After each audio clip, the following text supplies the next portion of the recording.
takut sangat untuk cut loss. Satu tindakan berani atau bodoh.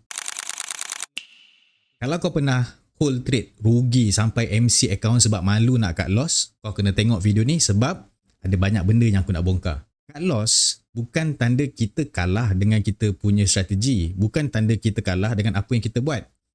Tapi bila kita boleh decide untuk buat cut loss, close position yang tengah rugi, itu bermaksud kita ada otak untuk fikir secara logik. Yang memalukan apabila kita hold floating sampai MC semata-mata nak jaga ego kita, nak jaga air muka kita, yang mana kita nak claim yang kita tak pernah salah, tak pernah kalah dengan market. So dalam video ni, aku nak bongkar kenapa perangai pantang menyerah tu sebenarnya akan menjadi racun yang bakal menjahanamkan poket kita, akaun bank kita, portfolio kita.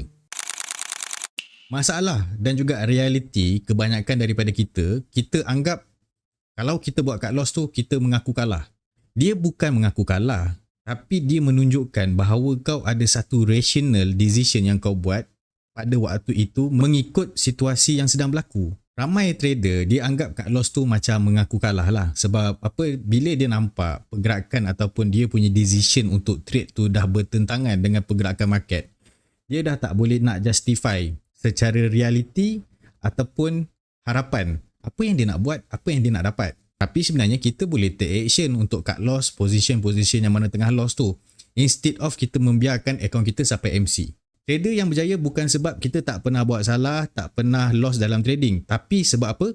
Sebab kita tahu bila nak lari sebelum masalah jadi lebih besar. Korang pernah tak hold floating sampai MC sebab ego? Kalau ada, cuba cerita sikit dekat bawah supaya kita semua ni boleh belajar daripada kesilapan yang pernah kita buat.